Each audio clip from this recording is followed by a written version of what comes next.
No ano de 1982 foi lançado nos cinemas esse que é um marco cinematográfico, um filme que transcende o seu próprio gênero e acaba se tornando de fato um ícone cultural. Dirigido por Ridley Scott e baseado no romance de um dos grandes gênios da ficção científica, Philip K. Dick, responsável também por obras que inspiraram filmes como Minority Report, de 2002, e O Vingador do Futuro, de 1990, e até mesmo a série O Homem do Castelo Alto, de 2015, que tem lá no Amazon Prime Video. Blade Runner se passa em uma Los Angeles distópica de 2019, onde a humanidade vive entre a decadência e a tecnologia avançada. A história segue Rick Deckard, interpretado por Harrison Ford, um ex-policial conhecido como um Blade Runner, cuja função é caçar e aposentar os replicantes, ou seja, androides criados para servir os humanos em colônias fora da Terra, até que 4 desses replicantes rebeldes retornam para a Terra em busca do seu criador, e aí o Deckard é convocado para uma nova caça. Blade Runner é um filme com muito mais camadas, muito mais do que ele parece ser numa primeira visita. Ao longo da história você nota que o Deckard é confrontado com questões morais e filosóficas sobre a natureza da humanidade e a natureza da identidade. Até os replicantes, se você for notar, apesar de serem artificialmente criados, demonstram emoções e desejos genuínos, levantando dúvidas sobre o que realmente significa ser humano. Isso nos leva a um dos temas centrais desse filme, que é a questão da identidade, ou a natureza da identidade humana, para ser mais específico. O filme questiona o que realmente define a humanidade e se a capacidade de sentir, amar e ter memórias é um privilégio exclusivo dos seres humanos. É por isso que o filme faz questão de abordar os replicantes questionando sua própria humanidade, buscando entender o propósito deles e o lugar no mundo. O próprio Deckard também enfrenta uma crise de identidade à medida que se envolve mais com os replicantes, levantando dúvidas sobre a própria humanidade dele. No, really. I'm sorry. Go home.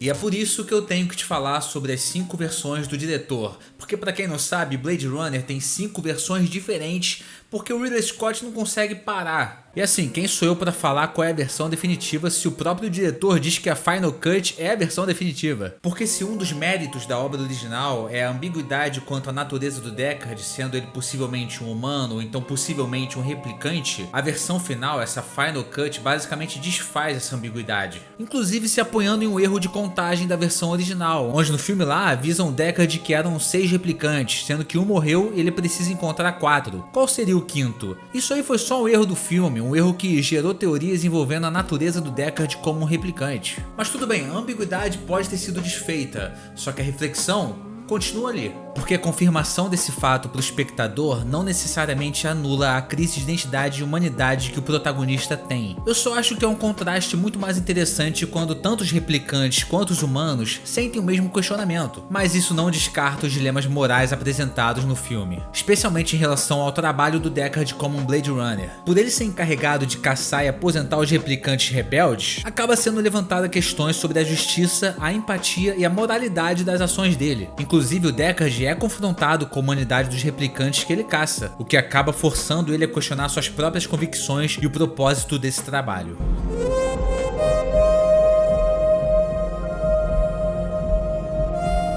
Blade Runner é um filme que evita respostas fáceis e oferece uma visão completamente ambígua do mundo que ele retrata. Não existem personagens claramente bons ou maus. Em vez disso, todos são complexos e moralmente ambíguos. Isso reflete exatamente a natureza cinzenta da condição humana e a complexidade das questões éticas e existenciais abordadas pelo filme. Até porque Blade Runner questiona a natureza da identidade ao questionar o que significa ser autêntico, já que os replicantes buscam essa compreensão de si mesmos e até da própria identidade, desafiando assim a noção convencional de que a humanidade é determinada pela biologia. Além disso, o filme explora 2 polos de ética, tanto relacionada à moralidade quanto à ética da própria tecnologia, que é quando o filme aborda isso na criação e tratamento dos replicantes, levantando questões sobre responsabilidade moral dos criadores em relação às suas próprias criações, além das implicações também éticas da escravidão tecnológica e da exploração dos seres artificialmente criados. Embora não seja um retrato literal desse ponto de vista específico, não é exatamente a principal discussão da ética tecnológica de 2019.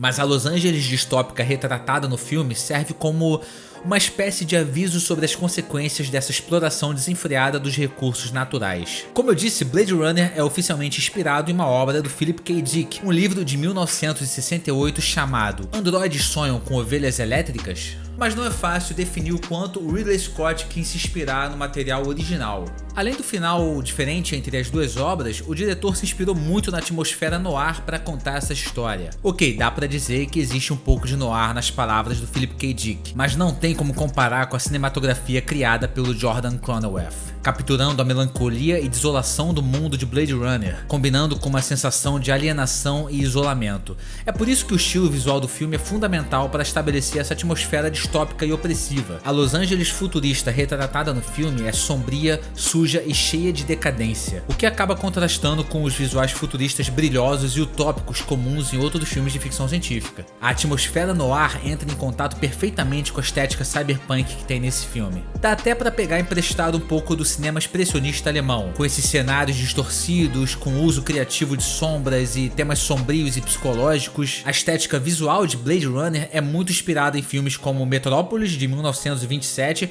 e até mesmo Nosferatu, de 1922. Existe também uma inspiração nas obras do Sid Mead, considerado o primeiro artista visual futurista da história. Dá pra dizer facilmente que Blade Runner ajudou muito a popularizar o gênero cyberpunk. Inclusive, pra mim, é a melhor obra cyberpunk, é a mais significativa, a mais emblemática. Pra mim, é o maior responsável por essa popularidade. Um gênero que combina exatamente esses elementos de ficção científica com distopia e alta tecnologia, em um cenário urbano decadente com corporações poderosas.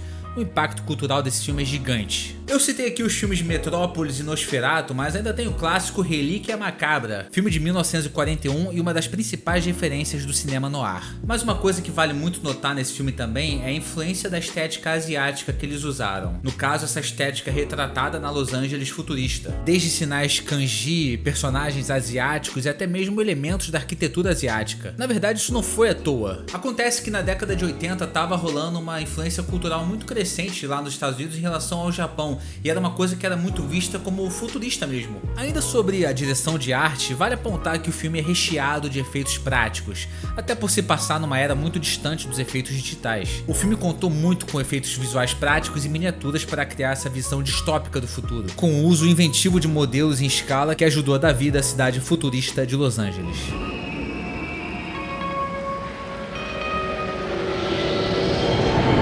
Esse filme é muito mais do que só um filme de ficção científica. É uma obra de arte complexa e coberta de camadas que segue desafiando e inspirando espectadores décadas depois do lançamento. O que torna esse filme uma obra atemporal é justamente essa análise profunda da identidade humana, da ética da tecnologia e dos dilemas morais. Inicialmente, o Deckard vê os replicantes como máquinas sem emoções ou identidade própria, mas na medida que vai interagindo com eles, especialmente com a Rachel, que no caso era uma replicante avançada com memórias implantadas, ele começa a questionar essa visão simplista. O Deckard acaba percebendo que os replicantes são capazes de emoções genuínas, de desejo de vida e de uma busca pela liberdade também, assim como os seres humanos. O dilema moral do Deckard fica ainda mais intenso quando ele é confrontado com a crueldade e a injustiça do sistema que empregou ele, se vendo forçado ali a fazer escolhas difíceis sobre o papel dele na sociedade e também a ética de suas ações. Ele enfrenta um conflito interno entre a obrigação de seguir as ordens ou sua própria consciência moral. É uma jornada de autoconhecimento e redenção moral que desafia as próprias percepções sobre o que significa ser humano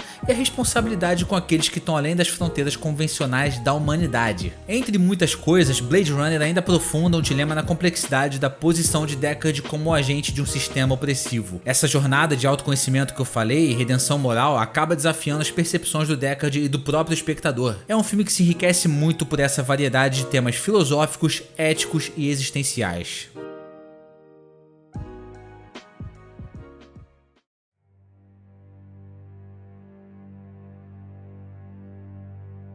E todos esses temas que eu citei culminam em uma das minhas cenas preferidas da vida. O monólogo do Roy não é impactante só pelo fato da última frase ter sido um momento brilhante de improviso do Rutger Hauer. All those moments will be lost in time, like tears in rain.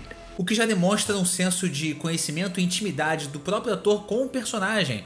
O fato do Rutger Hauer ter improvisado essa frase demonstra que ele entendeu realmente o seu personagem. Mas como eu disse, a cena não é impactante só pelo improviso, ela é histórica por ele, mas o impacto vem de toda a construção das filosofias do filme. No livro, Deckard tem uma esposa e um propósito para viver. No filme, o personagem não valoriza a vida. Mas o monólogo do Roy acerta o Deckard em cheio, vendo um replicante, que para ele ali era uma máquina com memórias inseridas por um computador, aprendendo o valor da vida diante dos olhos dele. O monólogo nada mais é uma síntese da reflexão filosófica e da humanidade dos replicantes. Ela carrega uma profundidade emocional muito forte, encapsulando tanto a melancolia quanto a fragilidade da existência, sugerindo que, no final das contas, todas as experiências e memórias são passageiras e insignificantes diante da vastidão do tempo e do universo.